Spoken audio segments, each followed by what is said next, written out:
नमस्कार। लद्दाख में लग गई सलाम। है धारा आज 144। मैं आइए सुनते हैं दूसरे दिन सोनम के वांगचुक अनशन से। पर हूँ, क्योंकि महिलाओं के अनशन के बाद अब युवा बागडोर संभालेंगे। इस बीच में हम भी उनके साथ 3 दिन के अनशन पर हैं। कल मैं आप लोगों को एक अपडेट दे रहा था यहाँ पर कि सरकार बहुत ओवर रिएक्ट कर रहे हैं और यहाँ पर युवकों को, कार्यकर्ताओं को पकड़कर उनसे ज़बरदस्ती बॉन्ड्स लिखवा रहे हैं। तो इस पे मैं अगला अपडेट रात को देने वाला था, मगर उस लायक रहा नहीं हालत, तो सोचा ठीक ना होगा उस वक्त अपडेट देना।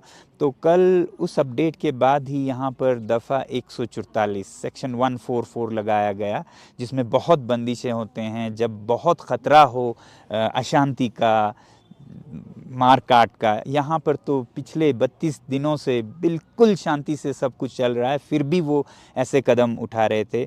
उसके कुछ देर बाद ही फिर इंटरनेट पर रोक लगा दी जाएगी, ये एक सर्कुलर निकल के आया। और फिर कुछ ही देर बाद सरकार से ही, प्रशासन से ही ये सर्कुलर फेक है, जबकि फेक लग नहीं रहा था।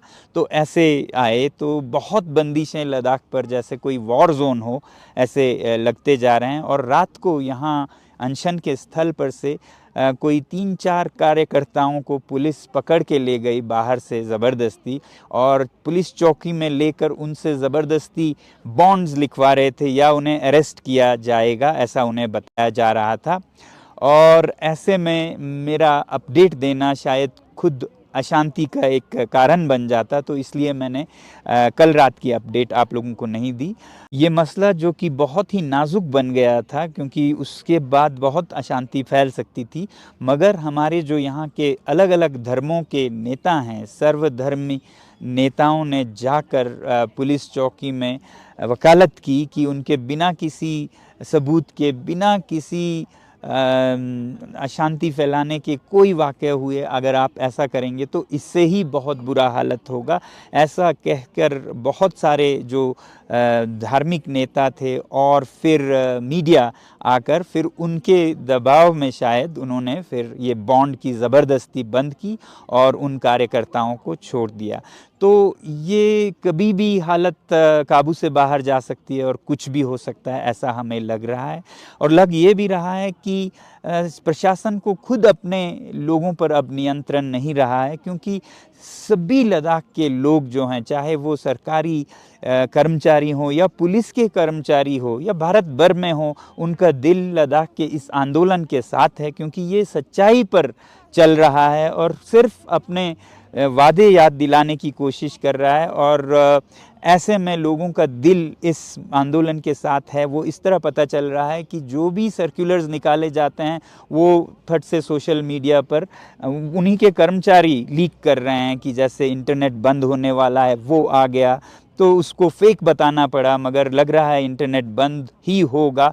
उसी तरह अभी अभी हमें एक और सर्कुलर हमारे हाथ आया, जो शायद पब्लिक हो या फिर शायद बहुत कॉन्फिडेंशियल हो, हमें नहीं पता, क्योंकि अभी सब कर्मचारी ये सब लोगों के साथ शेयर कर रहे हैं। तो जिसमें तो ये दिखाया गया कि ये आज रात और कल में पूरे लेह शहर को मतलब एक छावनी, एक वॉर जोन की तरह बना दिया जाएगा। हर रास्ता जो लेह की तरफ आता है उस पे नाकेबंदी होगी, पुलिस होगी, आंसू गैस होंगे, स्मोक ग्रेनेड्स होंगे, ये राइट गियर्स होंगे, ये सब दिखाया जा रहा है, ताकि लद्दाख के लोग लेह की तरफ आ ही नहीं पाएँ और ऐसा कोई मार्च भी ना हो। तो इतनी बौखलाहट सरकार में क्यों है, ये अपने आप में एक जवाब सा बन गया है कि कितना छुपाने को है, कितना दिखाने को है।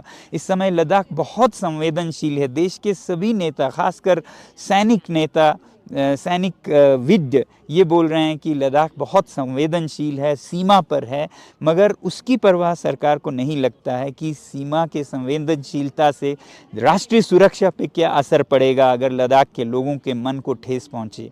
तो ऐसे में हमें लग रहा है कि न उन्हें राष्ट्र सुरक्षा की चिंता है, न सैनिकों की चिंता है, और यहाँ के लोगों की तो बिल्कुल नहीं है। पिछले 21 दिनों के अनशन में एक बार तक नहीं पूछा, मगर जब ये मार्च की बात आई तो इतना डरावना माहौल बना रहे हैं। तो फिक्र सिर्फ लगता है कि इलेक्शन पर ये जो अतिक्रमण है उसका असर ना पड़े, वोटों पर असर ना पड़े, या फिर जो चरागे कॉरपोरेट्स को दिए गए हैं उन पर असर ना पड़े। फिक्र कॉरपोरेट्स की, फिक्र वोटों की, लोगों की नहीं, सुरक्षा की नहीं। बातें बहुत हैं और इसके बारे में मैं एक थोड़ा विस्तार से यूट्यूब वीडियो शायद जारी करूं आज, क्योंकि इस छोटे से अपडेट में नहीं हो पाएगा। बस यही कहना चाहता था कि ऐसे हालात में जब यहाँ पर एक वॉर जोन सा बनाया जा रहा है, तो आप में से जो बहुत से लोग यहाँ आना चाहते थे इस मार्च में शामिल होने के लिए, मैं ऐसा सुझाव नहीं दूंगा हालात को देखते हुए, मगर ये कहूँगा कि आप लोग अपने अपने जगह से, अपने शहरों से राष्ट्र के नाम पर बहुत काम कर सकते हैं।